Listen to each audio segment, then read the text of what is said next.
inside and to be able to harness from within what we can mobilize from domestic sources. And that's what brings the challenge to me and my team as GRA. But we believe that we have the capability and the men and the women to be able to do this charge. To do that is so important that it's going to be done by people. And therefore, as far as I'm concerned, I've started working with my top management team as well as the entire leadership to motivate our people, to provide them with the necessary tools and resources so that they can be positioned to deliver on the mandate given to us. Secondly, what is so crucial is compliance as far as domestic tax mobilization is concerned. There are several of our laws which are in the books, and we do know that there are some of us in businesses as individuals have not been filing or complying with our tax provisions. So we're going to heighten compliance, and we believe that with compliance, we will be able to mop up the necessary revenue. But thirdly is also the idea of innovation and digitalization. In today's world, the world is moving through technology, and therefore, as tax administrators, one of the ways to bring efficiency in our work is to really embrace and fully implement technological solutions. So together again with my top management team, we are embracing the necessary technologies. One, to be at par or even ahead of the taxpayer, and to enable us to have the data and transparency so that we can really go for where we need to collect the taxes fairly and responsibly, and at the same time ensure that we meet the target that is set for us as GRA for national development. You've spoken about target, and recently in the media interaction you talked about over 200 billion Ghana cedis. I would ask myself that in an economy where it is clear that there will be some adjustment, restructuring and cuts which will also impact on businesses' ability to perform, isn't that 200 billion quite on the high side, jumping from 145 to over 200 billion? Can you really achieve this target? Indeed, it looks unsurmountable on the face of it.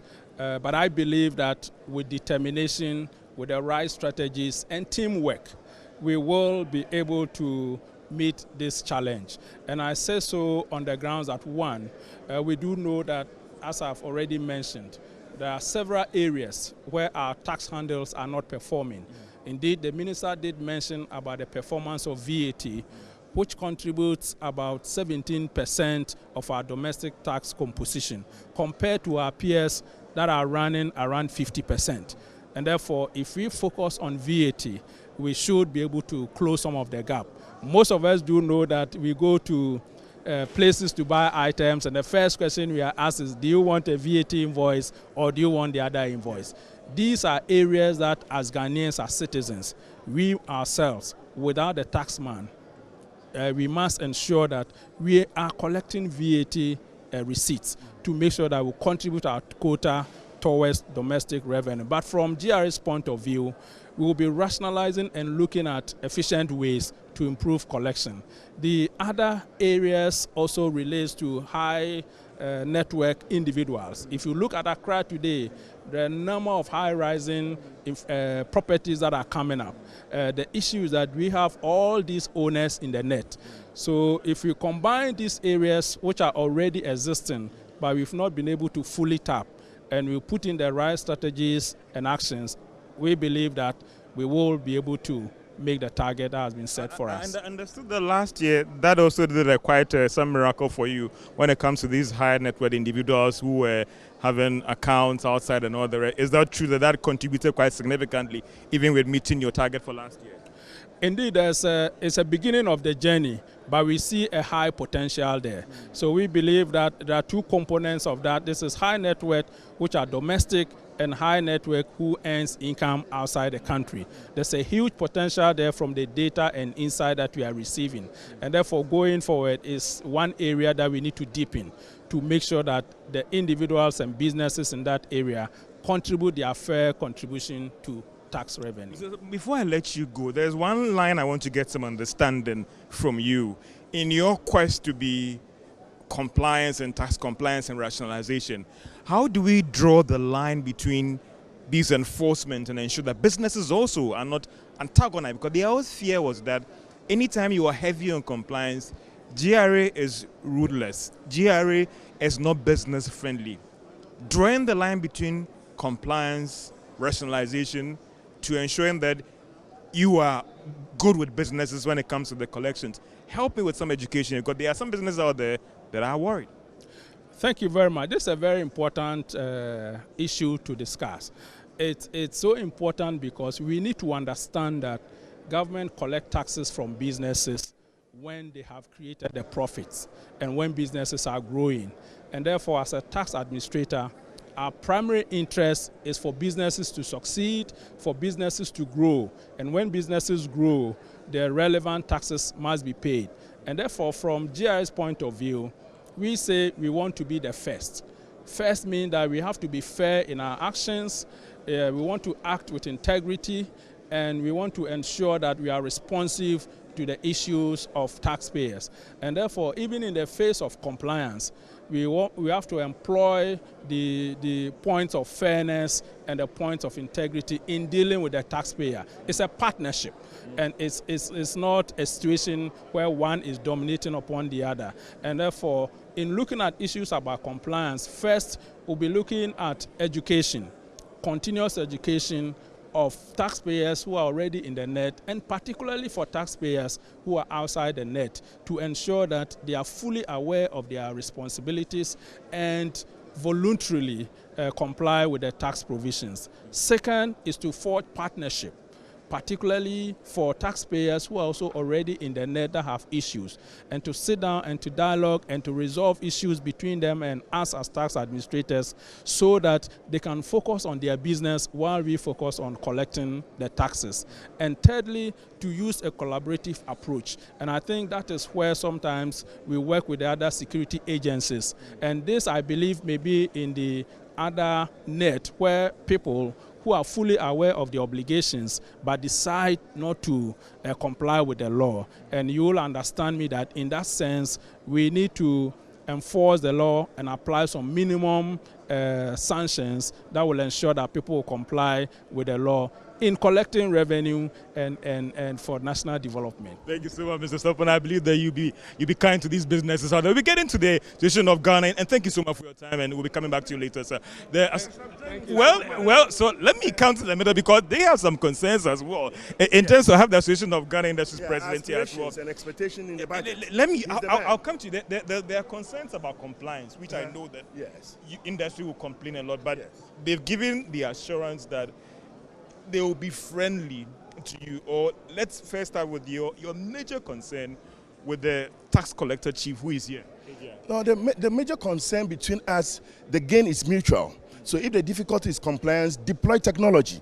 Today, technology is the way to get everybody into the tax net, because his tax is to get more revenue. And there are many people out of the tax revenue. And therefore, it's a struggle to meet the tax, target. So broaden the revenue, broaden the base using technology. That's the way to go. So he has no excuse. Just a quick comment, Mr. Sapon. They've complained about the VAT challenge. And I know it's a major challenge for industries. Even tax before production. What do you make of their concerns coming from industries when it comes to the current VAT structure, and what is the promise for them going forward? They are here listening to you. Yeah. So if you look at the economy of Ghana today, and for most African countries, we're moving on consumption tax, and VAT actually sits on consumption. So today you ask yourself, for somebody who will not come and file their earnings, but they will consume. And therefore, if they are consuming and you have VAT, you are able to bring them onto the net. So VAT is the future, and VAT is the way to go. Basically, what we need to do with our VAT, and I believe that with the vision of the president, as well as my sector minister, finance minister, the VAT agenda is being taken seriously. It's going to be reviewed, and when it is reviewed, it will be done through consultation with industry and all key players to make sure that we set ourselves on a path that will enable us to harness the future potential of VAT for this country. Doctor, you make convinced by the assurance coming from the Commissioner? Well, the sweetness of the pudding is in the eating, correct? So we wait for the said consultation to come. Because in the VAT, over the period has distorted all business operation. You have the threshold issues, you have about three, you have the standard, the flats, then you have the cascading effect of the baseline, and then the levies in between there. It's a whole creature that needs real reform. And that is the biggest among the 52% tax we pay at the port. That takes about 22% plus the levies. So we need a serious work. And besides that, there's a cascading effect that always distorts all our computation. So we are excited, and he's the right man to do it because he is a taxman. He's headed the KPMG. So he has no excuse because he understands the rudiments and the difficulties the business community that he superintended in terms of auditing over the period. So we are determined to work with him to streamline the VAT, which is the biggest one. Yes, by virtue of the informal sector, that is pretty huge. The inability to rope everybody into the tax net, the only way out is the consumption tax. However, let's streamline it and let's deploy technology to meet compliance, and he'll get a revenue target that he needs. What do you make of the concerns coming from AGI with respect to their issue with VAT? If it's fixed, they are ever prepared to meet their tax obligations to help you meet your target as well. Indeed, what he said aligns with my understanding of the situation. He's enumerated a number of concerns around the VAT. And again, he also agrees that it's a consumption tax, which is the way to the future. And that's why we need to partner and work together to make sure that VAT works for Ghana. VAT generates the needed revenue for Ghana for national development, so that together we can support our visionary president to deliver on the mandate he has promised to Ghanaians. Let me come back to, because I wrap up with the two gentlemen here. I mean, he's giving some assurance also when it comes to compliance that they will be business friendly. Does it give you some comfort? Because I know industries have raised serious concerns. Of course. Well, once the baseline, which is the structure of the VAT, it's adhered to, presumably they might not be able to do 100% transformation within the shortest possible period because of the likelihood of the impact to the revenue basket. We will engage. And once the business community knows that there's a structure and the president and his team needs reasonable domestic revenue to meet the IMF obligations, we will engage on that score as well. And by virtue of that generosity, when they come on the friendly aspect in terms of our collections, of course, they know they are part of our causation factors for most businesses finding themselves in this difficulty by virtue of the exchange rate, inflationary rate, and other associated ones. So when we get to that stage of engagement, we'll be willing to accept their conditions in terms of being friendly, so that where you need to demonstrate some bit of magnanimity for the private sector to do their payment, we would absorb it. However, in the context of this, I have suggested to him that the magnitude of the impact over the period is so significant. They might need to consider tax amnesty, consider some further reforms on fresh capital coming into the businesses. I discussed this with you the last time, and Garia, through how do we recapitalize our businesses who are highly geared. And by virtue of their position, even commercial banks are not willing to support them. For us to create jobs, going concern, existing business must be considered first before startups. But that calls for some real engineering, the what you call International Financial Reporting Act. Okay, then comes in, triggers in. How do you report your data in your financials that will meet the standards? There's a lot of discussion to do, but he's the right man on the job, and he should count on our support. Hold on. Mr. Sapon, your final pitch to businesses in terms of in your quest to mobilize taxes for this year, revenue target, and the assurance that you've given us that GRA wouldn't be a hatchet man, but will be more business friendly, but you also have an obligations that they meet their tax obligation to the state. Yeah, it's important to remind all of us that businesses must succeed and grow. And when businesses succeed in terms of making their revenue and profits, they create jobs in the first place, they pay their rightful taxes for national development, and at the same time make returns to other stakeholders. So as far as GRA is concerned, when businesses succeed, it is in our interest, because we are also able to collect the relevant taxes. But in doing so, we must remind ourselves, and that's where I appeal to businesses, that all of us comply with the obligations imposed on us, that businesses will be transparent and fair in terms of declaring and voluntarily declaring the profits or declaring the taxes they have to make, and we ourselves also being fair. And that's where I would like us to understand the issue about friendliness in. Being friendly, in my mind, means that being fair in the process, which means that businesses are prepared and voluntarily pay what is due to them. And as tax administrators, we're using efficient tax administration means, and as you rightly said, in today's world, using technology to be able to deliver on our mandate. And most importantly, when we have differences, sitting down, dialoguing and discussing the differences so that we can resolve it quickly, so that businesses can go about their businesses to grow, while we can go about our businesses to collect the relevant taxes. I thank you for your time and thank you so much, Mr. Dake. You are not leaving, because I just want to get your thought also on the presentation by the finance minister as well. I mean, in the picture that he painted about the state of the economy, the reforms that needs to be undertaken, industry plays a very critical role in this. If they are going to even be cut as well, capital expenditure, that would impact on your members. What do you make of the minister's presentation today as AGI and as a business owner yourself? Well, the minister demonstrated some significant commitment per the data he demonstrated and offered to the public. Beyond the data, he was also stirred up to demonstrate a good intention about how to reform and reset the economy. Thirdly, the execution of this intent and the data and the reforms, we say the devil is always in the details. That is why another stage of the president's speech was the mindset. How do you orient the mindset of the business community and the Ghanaian that yes, we need a reset.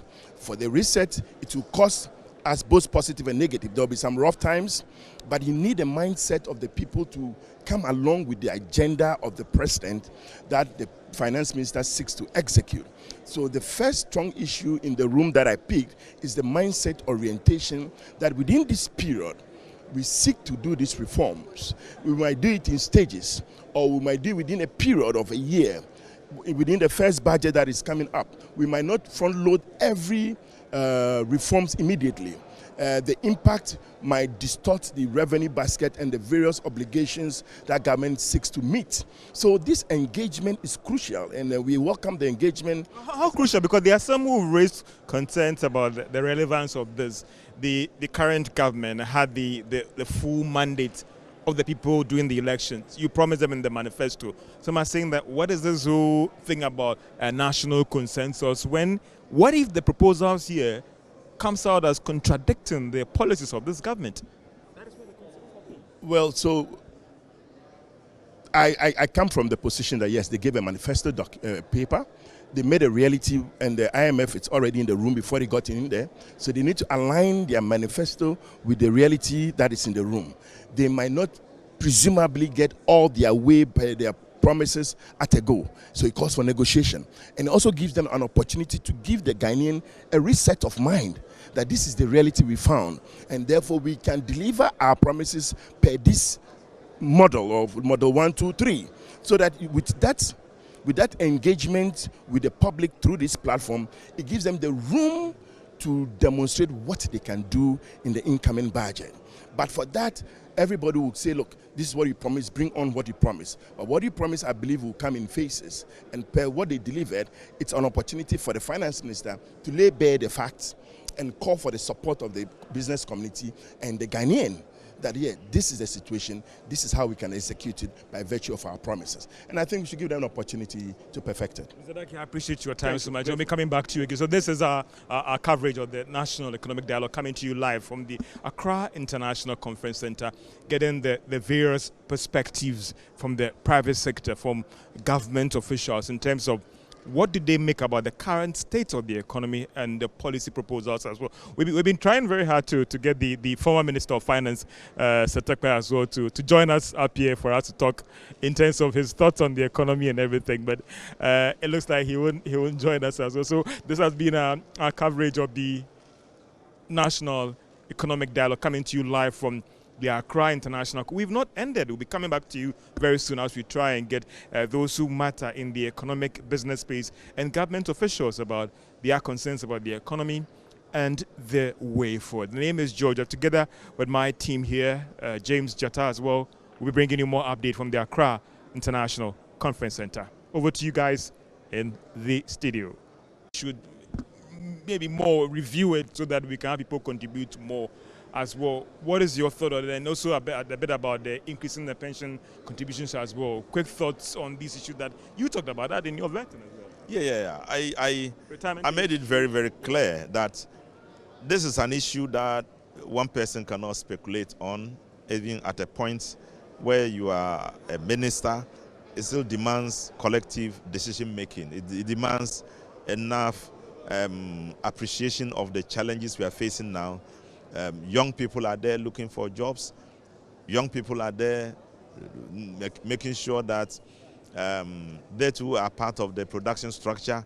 There are also people who are in the job now who believe that they haven't grown old enough and they want to continue working, all in the interest of the economy. So if the matter is becoming something of a general concern, what we are going to do is to provide a platform for all stakeholders to come on, so we can have a thorough discussion on that. Quite recently, I had a discussion with members of Labour, some Labour group, and they were interested in the discussion. And one where someone said at the end of the day, the back stops with cabinet as well. What will you propose to cabinet when it comes to your decks about reviewing the retirement age so that people can still be in the space for a while and they're going? Or you want the youth rather to also get more jobs? I'm not for it. And that's why I don't want to be the single person to make the proposal. I want a comprehensive discussion on it. I want us to come to a certain conclusion. What I can do is to just deliver the message to cabinet, which will be easier for me. But because of the sensitive nature of it, once you lean on any one side, the other will be very angry. So I'm very reluctant to say, I want an increase in age or I don't want an increase in age. If I listen to the people and I get to understand the real pulse, where the direction of thoughts is going, it is easier for me to handle. So at this very moment, let's throw it to the public and let them discuss, especially the working public, and let us see how their appreciation of it can go. Finally, on the pension contributions, well, there has been several proposals that let's increase the rate or the contribution so that we can make the scheme sustainable. Your quick thought on that? Yeah, it's important. It's important. If only by not making the scheme sustainable, but to increase the value of reception, the value of receipts that individuals are going to get at the end of their working period. Some earn something at the end of it. They are very unhappy about it. Yesterday, somebody called me and said when he went to see what he was going to earn at the end of his nearly 30 years in office, he wanted to cry. And I said, what was it? He mentioned a figure not more than 40,000. And actually that is not so good. And he said his weekly earning is even monthly earning is even so small. So it now brings the question, should we continue to pay this, take off the pension we pay to the fund the same, or should we increase it? I think that if increasing it is good. Increasing it will sustain the fund, but it's also going to support the person at the end of the retirement age so he can earn more. Because you are not going to get, normally people don't get anything beyond what you pay. The small contribution government puts in also is relative to how much you contribute. So it's important too. I appreciate your time so much, and I will be coming back to you more for deliberations on the sector. Thank you so much. And that is the Minister of Labour explaining to us the issue about the sector. This is a coverage from the Accra International Conference Center on the National Economic Dialogue.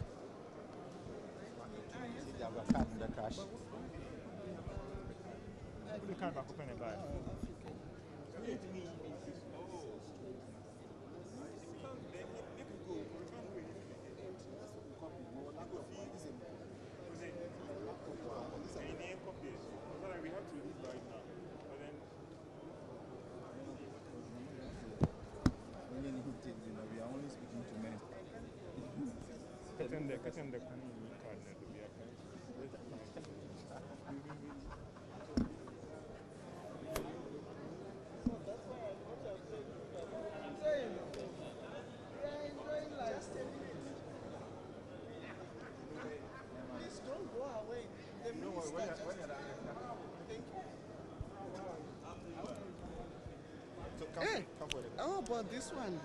Minister. You just run us through what the global quality assurance is all about. I really. My name is Dr. Violet Makuku. I came to Ghana in 2016 as a diplomat for an African Union project and the project manager. So almost 10 years here in Ghana. I've been working at continental level and contributing towards the education system and attending a lot of these high-profile meetings which determine the path for Ghana's success. At the Global Quality Assurance Association, I'm the director, and we look at capacity building in quality assurance, mindset change, and all these systems in the teaching and learning sector. We look at entrepreneurship development within the education sector, curricular review, as well as designing of new programs within the institutions of learning. So with this, what have been the feedback so far? The feedback so far, I see the issue for the 24-hour economy to be successful. I think we need to do a thorough skills gap analysis. Which areas should the universities and colleges train for? Especially agriculture. You may find that we have a big deficit of people who are well trained in the different sectors of agriculture because the youth think that agriculture is not lucrative, it's for the old people. But it's not true. We need a mindset change which can help us now to say in the critical areas which are normally shunned, we can have people more and more of them being trained in those sectors. And then those which are oversubscribed, let's reduce the numbers of those who are to be trained. Thank you so much. But I haven't finished. I haven't finished. Yes. What I also wanted to say is I looked at the president's speech, and for me, I heard again the earlier presenter before the president saying that we should increase our taxes. But for me, I think it's more than increasing taxes. We can't continue to increase taxes because businesses will be less profitable. When they are less profitable, they also absorb less people and they can't expand. So what I'm looking at is, it's not that taxes are not being collected or not that there's enough revenue collection, but there are a lot of loopholes. There's corruption along the way, and there are many leakages along the way where the billions of Ghana cedis which are being collected go down. I'm a fanatic of Joy News, and I tell you, I don't miss Joy News because they always do their investigative journalism. And this is where I've learned a lot of what is happening in the Ghana economic sector and Ghana as a country in general. With Joy News, you see the statistics reflecting that people are committing crimes, all this corruption, but it's the issue of compliance and the issue of rewards and punishments. What can we do? We need to make sure that people are punished for the wrongdoings that they do in order to discourage the corruption, discourage wrongdoing, so that we can build the Ghana that we want. We can do everything else, but if we don't work on the vices to minimize and eliminate them, we may still have challenges regardless of the hard work of everyone. Thank you very much. Thank you very much, Elton Brobe, and I'm live with me, the General Secretary of the Governing Administration of Governing Party, Fifi Fiavi Kwete. Honorable, I'm right to call you by that name. It's been a while, and how have you been doing? It's been good. It's been hectic, and also at the same time challenging and exciting at the same time. For you, being here, the presentations, the speeches, what has been the revelations or what has been the takeaway for you in occupying a very critical position in this governing party that you're managing this economy and the country as well? Let me begin by greeting all your many viewers who have always been very loyal and faithful to you. I'm happy to be here. I would say I came into this conversation with a hope that first of all we will have as many views as possible in order for us to be able to give us let's call it a rich perspective that will be able to enable us to move forward, and two, the ability to take decisions that will bring about real sustainability and real not just, our problem traditionally has been that we take steps forward, then we take steps back, and we need to reach a stage where we take off in a manner in which we no more have the kind of shall I call it ups and downs that we have had with our economy. So I would say to that extent it's an expectation that somehow not just that for the excellency, because I know as a person he's got a resolve, he wants it done well, but to an extent it's not just also about government, it's about the totality of all of us making a determination that listen, let's get this going and never anymore relent. And to that extent I think the very final statement made by the Minister of Finance when he addressed the plenary to say that we need to have the discipline. Honestly, that is the very secret. If only we can have that discipline, first at the level of the government, and two at the level of all of us, at the level of the broader society, I'm sure we should be able to to move forward. Honorable, some have argued that the political party is the biggest challenge or the biggest elephant in the room. How willing is the party, if I can use that expression, to support the president and this administration when it comes to fiscal discipline? Because the question has always been the political will, and often the pressure comes from the party in governance in terms of have to satisfy the grassroots, have to satisfy those who worked hard to bring you to power. I agree that the politics has been the main issue. The politics has been the main issue. I would say if you watch this campaign that we just had, we could have decided to go extremes in terms of the promises made, but we restrained largely. For example, there were so many things that normal opposition parties do. Impossible promises that if you truly have to implement them, you destabilize the economy. We restrain ourselves as much as possible from making those promises. I would say that's a good beginning. That's how it starts. And I can tell you, it's not that there was no pressure. There's a lot of pressure coming from our supporters and from even people who are supposed to be official. We say, go, promise this, promise that. And we kept saying that, no, we can't. We can't continue doing the same thing over and over and expect somehow this country. And I would say that discipline to be able to say, no, we will not go gung-ho as people were urging us to do. Because unfortunately, the understanding that we have in our part of the world is make any promises and win power. At the end of the day, when you win power, things will take care of themselves. And I think that's it's irresponsible, it's unpatriotic, but it comes from a desperation for power. And somehow the whole conversation about how to deal with this desperation for power is one that Ghana must have. Until we have a real conversation about it, trust me, these problems will continue. Because the right now MPP is going into position. Trust me, if MPP continues according to what MPP we know, they are going to get even more desperate. And when they get more desperate, they are going to be making all kinds of promises that they know deep down, if they have to come to power to implement, it will just wreck the economy. But they will. Back to my question about the commitment. I know the pressure that you are. Sorry. That's explain to you about the fact that we restrain a lot of that pressure, even in opposition. That's the beginning. If you're able to, in opposition where there's a lot of pressure, you're able to hold and say, listen, we will not go according to that. That helps that in government, you are able to still do the same thing with your people and say, no, we showed a lot of restraint, even in opposition. Now that we're in government, this is not the moment for us to be able to start going gango. Let me give a few examples.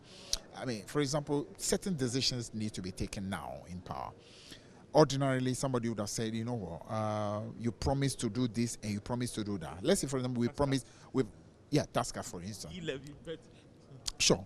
For some of it, I mean, those of them that we really thought through carefully, we definitely will be able to implement them. Why? Because we believe there are other ways in which you'll be able to get revenue that can make up for the balance. Because some of them, honestly, were just nuisance taxes. How much really were we getting from e-levy? How much really were we getting for betting tax? You know, not significant. But at the end of the day, what you do is that you rather affect the country in ways that you should not be.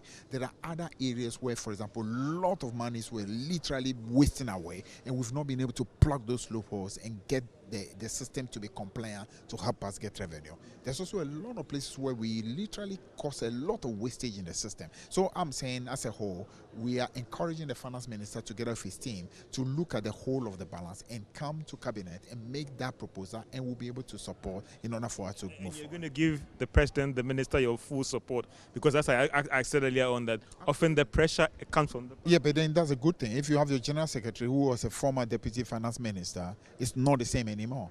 Why? Because I'm not one who is just going to push policy at the expense of the economy. There must be a balance. Because at the end of the day, if the economy collapses, the policies cannot be successful. So that's why it's always an advantage if you have somebody with my background as the chief executive of the party. It holds down. We are able to say, you know what, there is a limit to how much you can go for the politics. The economy must be right as well, because the two must go together. But are you surprised with the personalities who made it here? Because initially there were concerns about whether you'd be able to get the right consensus for this program even to go on. We've seen former government officials who are here. Are you surprised by the caliber of people who made it here? Not just your government, your party faithfuls, if I can use that expression, but even the business community as well. I'm very, very, very impressed. For me, it speaks to the fact that there is a broad consensus that this country must be number one, that this is the country we have. Regardless of wherever we come from, we need to find solution. I think it's also a mood of the country that is looking for answers and solutions, and for different people to be able to bring that on board. And I think to an extent also, it's actually a reflection again of the leadership of JM. JM has a very, that kind of leadership that tends to bring on board. Even people, you know him, but he's not a very confrontational person. He's somebody pretty open to ideas. He's humble to listen to people. So I think people check that kind of leadership and say, you know what, let's go, let's bring ideas. We are certain that he will be able to listen to these ideas and see how far we can go. He gave its commitment to fiscal discipline. CU, NDC party, are you going to give him all the support? Absolutely. I'm actually in the very forefront on ensuring that we do it right, because I believe it's not a short-term thing. It should be a long-term thing.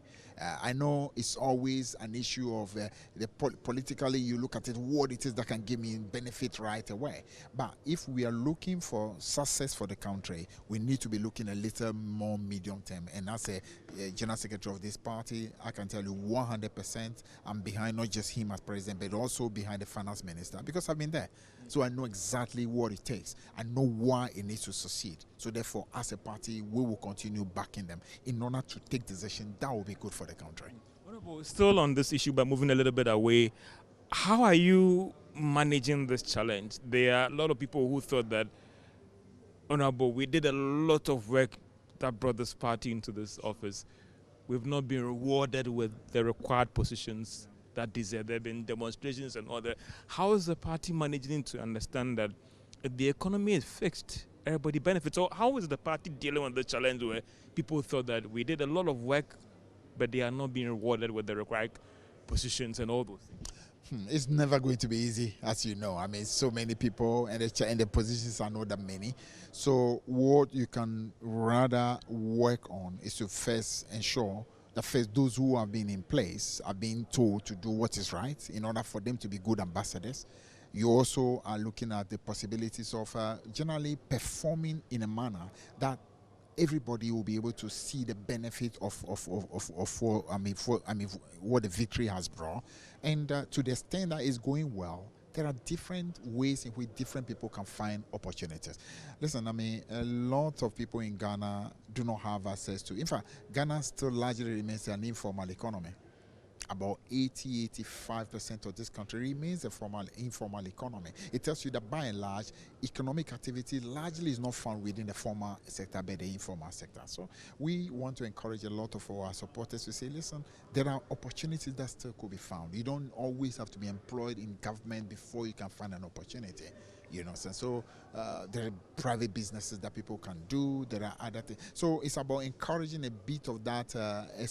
Opening up of our own understanding that it's not all going to be in one sector alone that people can find opportunity. So that's where continue. A huge headache for you. It's difficult. It's very difficult. It's difficult because you understand. I mean, everybody expects that once victory has come, we should all be able to get access to. When people say we want to get the benefit, the fruit of the victory, unfortunately, it's not so much about the broad economy being good, but much more like direct something for me, which we can understand. I mean, but we also let people appreciate that everybody cannot get it at a go. This is not the first time we've won power. I mean, in the past when we won power, especially when you work hard and you're able to.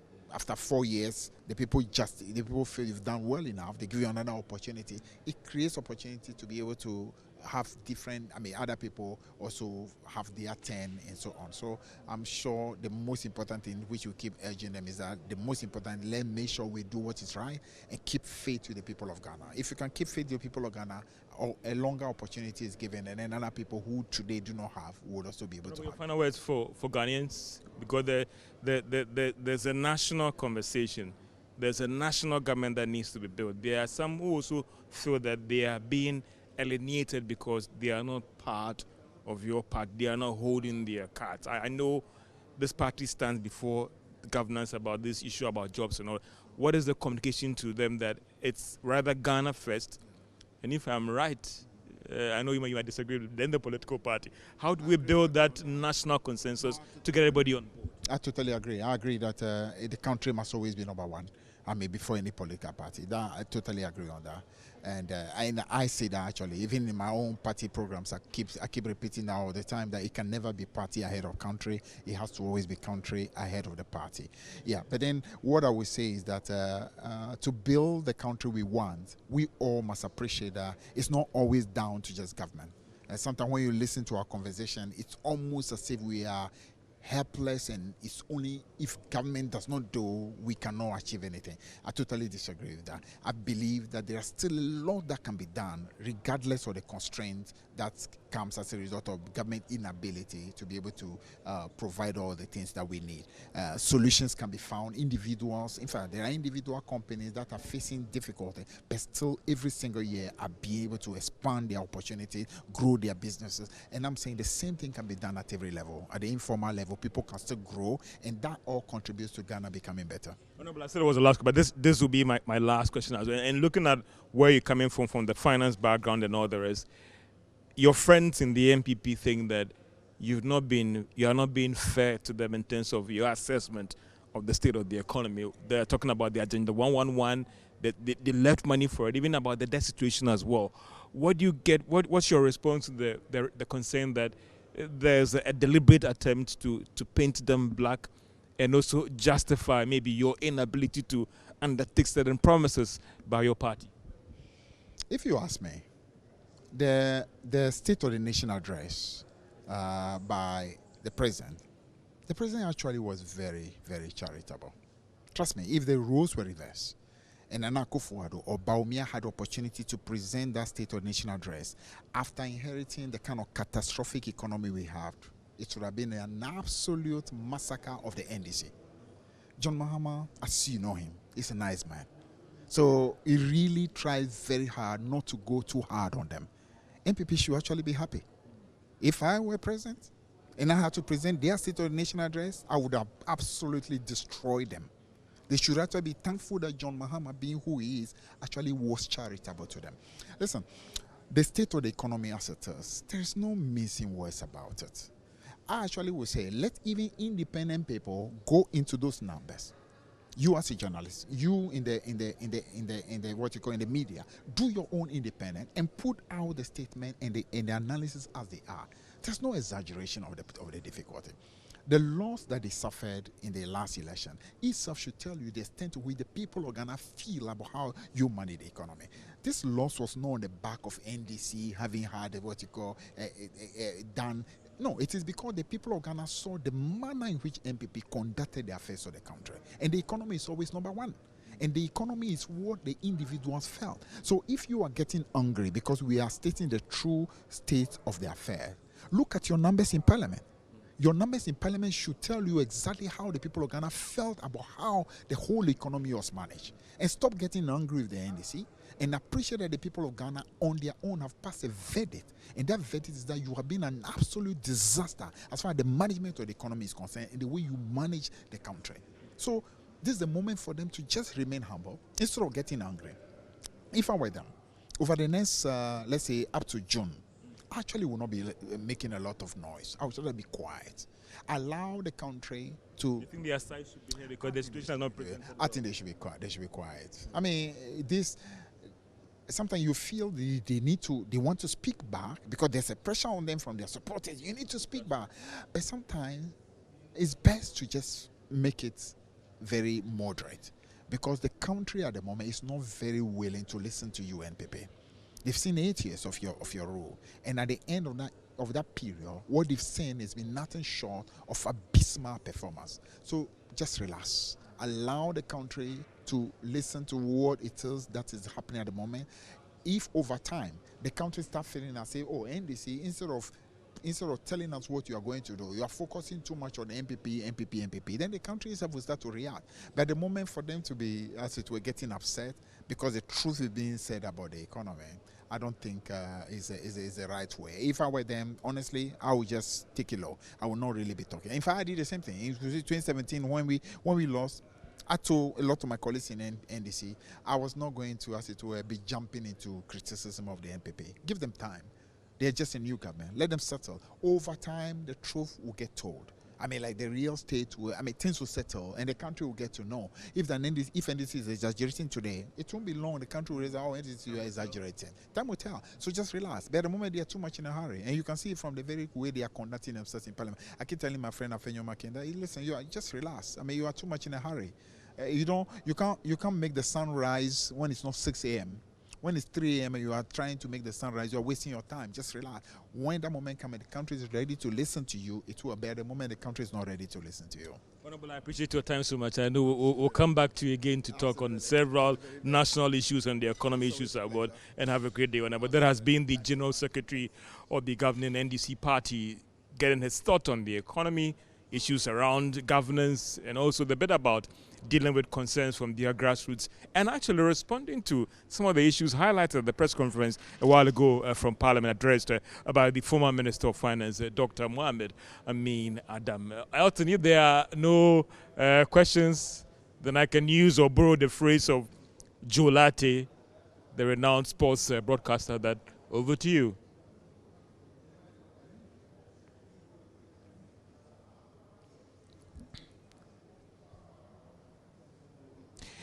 So Elton, we're having the breakout session as we speak right now.